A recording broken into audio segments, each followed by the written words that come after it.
Welcome back, guys, to another Digital Cheesecake podcast. So myself and Ellie are back to talk everything maternity leave, aren't we? So A little bit of something else, but yes. I a mean, little bit I've of never been on sprinkle of something maternity else. leave. Yeah. Yeah, no, definitely. Make Um, sure to hit follow before. yep, yep. We're growing, which is really exciting. But cool. I mean, Jack, you can start with this controversial topic. Just FYI for everyone listening, I'm not pregnant. Jack is not pregnant. So we actually have never been pregnant before, but we want to talk about I this had a slight topic. scare last week.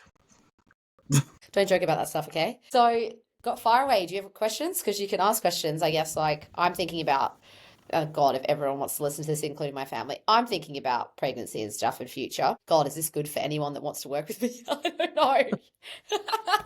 Just to But let of everyone course, it'd know, be I'm going to get stupid pregnant. not to think about it. If everyone wants to know, I've thought about a baby. Lol. Of course, we all think about that as females. Of course, you've thought about it. So, Jack, what kind of questions have you got? I mean, I've got no questions. I've been thinking What? when we talked about the topic Okay, fine. yesterday. I I'm was happy to talk thinking, about okay, it. what am I going to ask? What's going on? What do I know about maternity? But I thought like a good start would be just to talk about Yeah, fine. what is maternity leave, especially Okay. in the UK, because it does differ from country to country. I looked at America, by the way. Yeah, they got Oh, I nothing. actually don't know. Yeah, so you probably looked at a bit about it in detail, so you can probably give people the stats as you're really good at the stats area. Yeah, So, okay, I think a few things already that are like ones that females think about, and this is a bit of a challenge, is like how to reposition it is, okay, when I turned 30, I was like, oh, cool, like my whole career was like really focusing very much on like getting jobs, progressing, blah, blah, blah, blah. Then you get to 30 and you're like, oh my God, people are obviously going to think about if I'm going to have a baby. Do I take my rings off in an interview? Question. do people actually think? I don't think people. I've never heard that before. No, Has that that would thought? happen. Has that That thought would crossed your totally mind? happen. Yeah, 100%. Even my husband was like, should you take your rings off when you're meeting people for the, like, in terms of like if you're having getting work, etc. And I was like, whoa, that is a bit of a next level thought. But I actually reckon, and obviously people comment on this post if they think so, is do you also think that as well? Because, I mean, again, people don't obviously have to be married to have a baby and all that kind of stuff. So, but does that cross women's mind? I mean, it's crossed mine, so maybe I'm on the spectrum in that sense. So then, okay, so that's one thing. I also think, okay, what are the next 5 years like? Wow, I've actually got to think about like having those 6 months off. Like, okay, some people have 3 months off. The UK is crazy. People have like 3 months to 4 months off. And then this is what I think is a little bit different in the UK is where, yeah, some people just move straight back to Australia. Is there's sometimes better terms in Australia for maternity leave. So what you're covered, what you're paid. I would say like in the UK, when I was exploring all these options, like I was just looking at it because I've got to plan the next 5 to 10 years. It'd be stupid if I didn't want to like plan the next 5 to 10 years. So yeah, you only get about, 3 to 4 months paid. If you do even that, like as a statutory thing. Yeah, it's up to 39 weeks. So the There first you go, six 39 weeks, you weeks. get 90% of your average weekly earnings.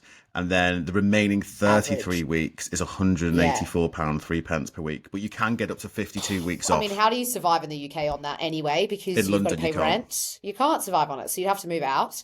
So this is where to everyone thinking about their strategy is, okay, do people go to a place that has good maternity leave? Yes, but what if you're also excellent at your job and like you're at a current place that doesn't have it and you love your company? I don't know, there's also a thought that crosses my mind where I've got some friends that have like gone to a new job and said they don't have good mat leave, but it's an amazing job, etc., etc. Sometimes, and we're finding this with like even freelancers and people thinking about, well, just people that are working on their own, is that you can actually make double, as a freelancer or consultant now, and then you cover your maternity leave when you're coming off versus going into a role potentially that doesn't have, mat leave, or maybe they do have mat leave, but it's only for 3 months. So I think people like have gone into the focus of I need to get a job in mat leave. I need to get a job with mat leave. But then actually, if you are a consultant, you can actually earn more and then maybe consider that in your plan of, okay, actually, I could probably earn more and then it covers my mat leave. So not everyone has like a full year. I mean, I know brands like Jaguar have like, okay, the full year you get paid. I know Morgan Stanley or those kind of places which burn you to the ground for working really hard. Actually, I can't say some things because that would just be inappropriate, but they burn you to the ground that. What kind of things? No, nothing. Top Because level. I love how you make, well, like, you work so hard that you're too stressed to even have children at the end of the day. So I think, like, obviously, you just plan what the right thing is for you, right? Like, at the end of the day, you can't get a job straight away that's going to have amazing mat leave. You've got to be in a job as well to even, 3 to 6 months to even reap that mat leave. So then you've got to consider okay, I need to be in a job, then I need to be trying, then I need to be doing this, then I need to be doing that. And by the time you actually do, most of the time you're like, this is actually this. I mean, you end up loving the job, and that's the hard part. And you're like, I actually am really struggling with like when is the right time. So one, it depends on what you want in your career, I think, anyway. But yeah, going back to the Morgan Stanley, I always get them confused. Sorry, Morgan Stanley and BlackRock, etc. You get amazing cover from those big corporate places. And some of them give you, your bonus after the full year. Like you can get some crazy ones, but it's not like every single person gets it. I'd say like not every single person gets that. So I'd say some people that are working freelance, not sure about getting a job, getting a CMO job, obviously you're going to have to plan the next 2 years, which is a bit stressful, but you just have to change your approach of, okay, an average tenure of a CMO is 18 months. Okay, you're going to have to be working your role or potentially go consultant freelance and consultant work. And then, you have to work on like your clients over those periods. I would say the general consensus, most people want to be in a permanent role to get those maternity benefits. Sure, but then you have the flexibility when you have a child. And then most people I know, not most people I know, but some people are not as driven to go back into the role. Maybe some people are. I don't get me wrong. I actually have a friend that said, honestly, maternity leave's not for me. I'm done. I'm bored. You love your child, but they're staring at you kind of thing for ages. And they're not speaking for like the first. Staring and not saying anything, just staring into your soul in the eyes. So it really depends on the person. Like there's no shame in it. It's like, okay, someone I know goes, I want to get straight back into it. I want to be like right in the thick of it. And you get straight back in after 3 months. That's amazing, and that's fine. Whereas some people are like, yeah, it's not for me. But that because maybe they just don't love the job. So it could also be like, do you really love your job? Things can change though. A lot of people do say once you start having a family, things can change, your perspective changes. And a lot of people go, you know what, I'm just over all that stress. I don't want any more politics. I just want something more easy. And that's where you see those people who are in permanent roles go, I'm tapping out. I want to go down the contract route, get fractional gig, project gigs. Agreed. But I also think people need to ask themselves the question of, do you love your job? And is it actually the fact that you don't like the job versus you want to build a family? Of course, you might want to build a family and like, you don't want to work ever again because you love your kids and stuff. And everyone obviously loves their kids either way, but some people need that stimulation sometimes.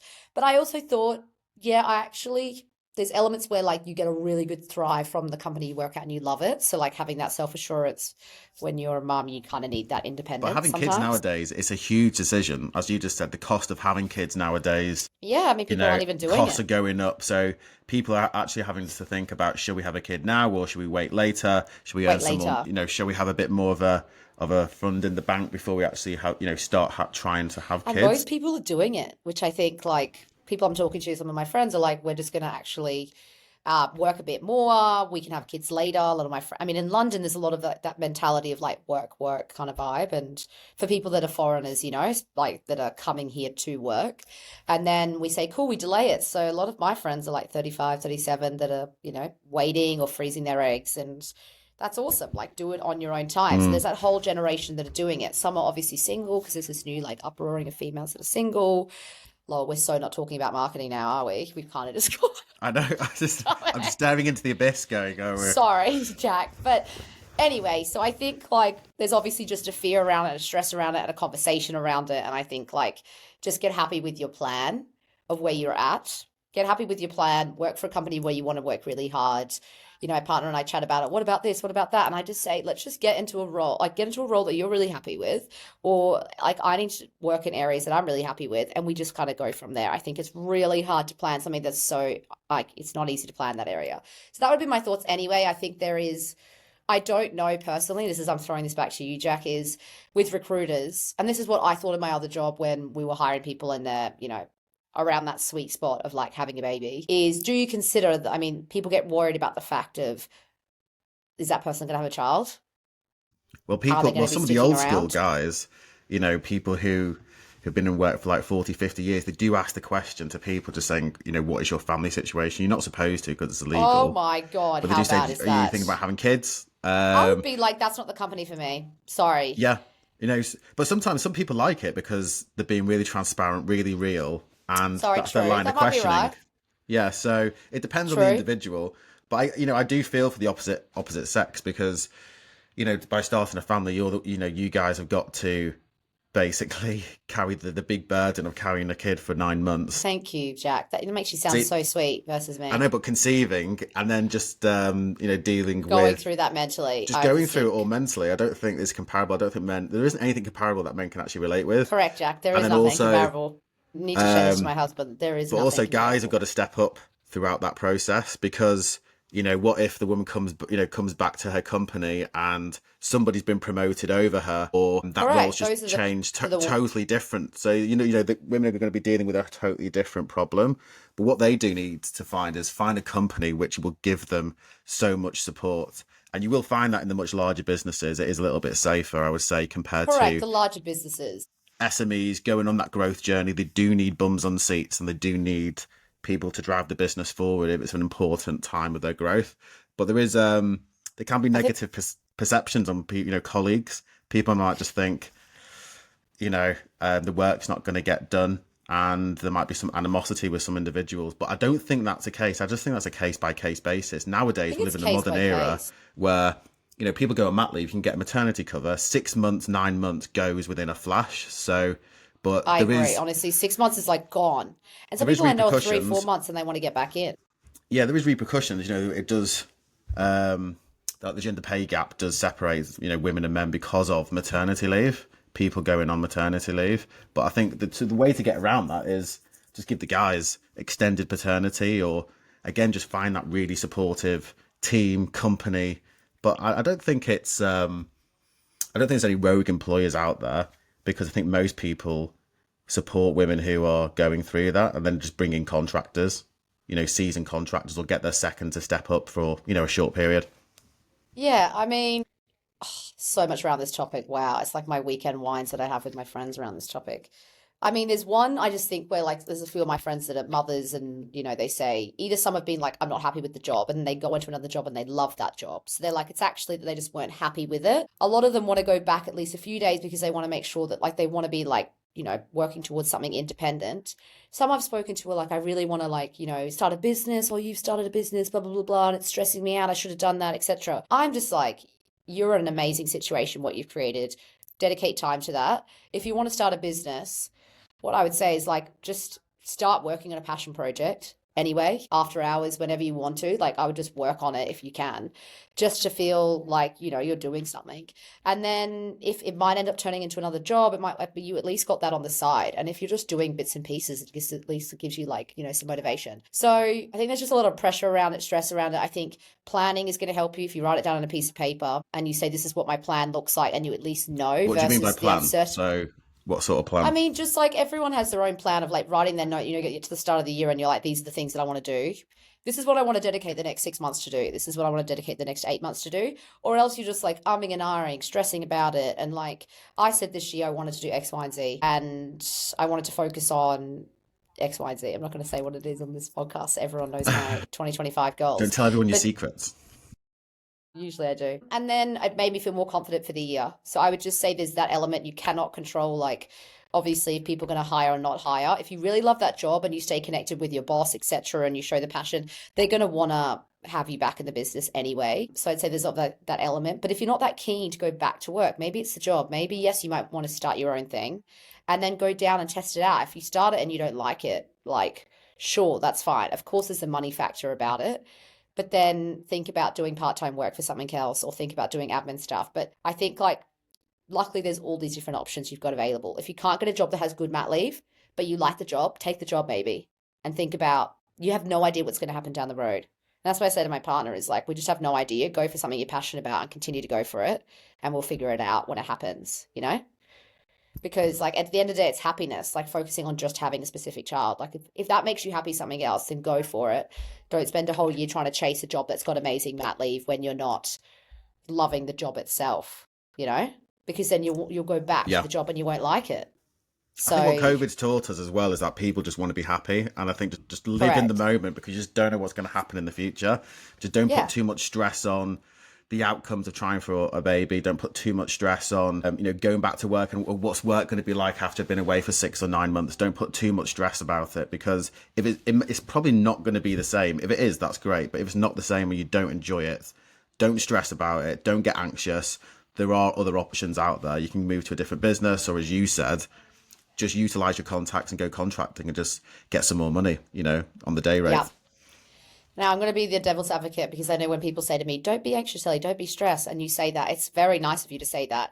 But it's But that so makes me more easy to be stressed. said. It makes me more stressed. So on that point, I agree with you. But naturally, it might be that you do feel like that. And if so, plan it out. Plan it out. Sorry. And this is coming back to marketing job sense, is if you're thinking about those areas, plan it out. Plan out if you want to go to another job and you're thinking about having kids now, but you're like, I've got good mat leave, or you'd be happy going back. Think about the next 2 years, 5 years, and just plan for it. But ultimately, you want to dedicate your time to a company. Cool, go on mat leave. Yes, sure, everyone's entitled to have a family. But then, if you're really passionate about the company, you're going to already show that you're going to work really hard the first 6 months and they'll see your value. So essentially become indispensable. It's like laying those foundations in before you go, getting the trust from your boss, putting in the hours, putting in the days, and then when it comes to it, you've got that trust and they can't wait to get, have you back into the business. But don't feel pressured, guys, to go back into work. Don't feel Because pressured. I spoke to somebody whose boss was like, yeah, take 12 months off. But she had it in the back of her head, you're trying to, that's the thing. I'm not having 12 months off. I'm going to come back as early as possible. So I think instead of 12 months, it was 6 months. But I think, we're all human. You can't get away from those thought processes of, I want to feel loved. I want to feel a sense of belonging within the business that I'm working for, but I don't want to lose my job. So I'm going to literally cut my maternity leave short. You are entitled to 52 weeks. So definitely use them if you want to. But again, after the 36th, 37th week, you don't get paid by the business. So that is a decision a lot of people have got to take. And if you're living in London, a lot of people are taking 6 to 9 months, not the 12 months, because, it's hard to live in London, when there's only one salaried household. So there are so many challenges, to starting a family and growing. Which is why planning is the only, have a good plan, solid plan. And if it doesn't go to plan, have a backup plan. I'm just kidding. Just, I think it's such a thing that you cannot plan for sometimes. But of course, at least have some boundaries. Cool. Do we want to, obviously this week end. Talk about our event? Yes, we can. We say talk about our event, but the other thing we're finding is a challenge with some of our clients as well is scaling beauty brands, like how to actually grow beauty brands. This is one that we wanted to probably talk about. I love beauty. I don't wear any beauty products. I'm just kind of a soap and hot water type of guy. But beauty is so good, and there are lots of beauty startups cropping up in London at the moment. That I work, we both work with quite a few. And one, it's just a really cool, it's an interesting space, of course, right? It's highly competitive, but how do you break through and how do you have a strong USP? So we are going to run an event because we thought, we've got some great people that are involved in beauty as well that want to scale their business. So we're going to be running an event in May. In May. I can't remember the date. But yeah, we should know the date. We'll put a link to it. We'll put a link to it on our website. Essentially, what we want to talk about is we want to bring some beauty brands that have already scaled. So we want to show you some of the people that are already doing an amazing job. And then we want to talk about, okay, what are the key ways to kind of scale it? Hiring people internally to save some costs. What are the key ones you should be thinking about? Content strategy. Okay, brand, making sure you build the brand properly and actually building the product USP. Okay, what does the ideal website look like? All that kind of stuff we want to kind of build into an event. So again, go to the website. We'll have it kind of as a link, but we want to bring in some great brands and people some people from Sephora, we know some people from some other brands like Medicate. So there'll be every beauty brand you can think of and is in your cupboard, we pretty much work with or we know somebody. Which is nice. It's going to be a really cool event. It's going to be a breakfast event, isn't it? Yeah, breakfast so that you can skip a little bit of work and catch up from 9:30. Have a pastry and a coffee. Love it. And then, we'll try and address some questions. Of course, if you really need some stuff being addressed, then let us know, message us or email us on the website. But we're going to set that up and hopefully we can address some of these beauty challenges that everyone's facing, especially TikTok, and we can go from there. But it's been great chatting today. I know very much this could be really controversial and some people may say, you guys have no idea what you're talking about. Stick to what you know. And that might be the case. So don't send us hate. If it is, just send us some private feedback, please. But it's been awesome. Make sure to hit follow, guys. And we'll be doing more of these sessions over the next few weeks. See you later, guys. See you later.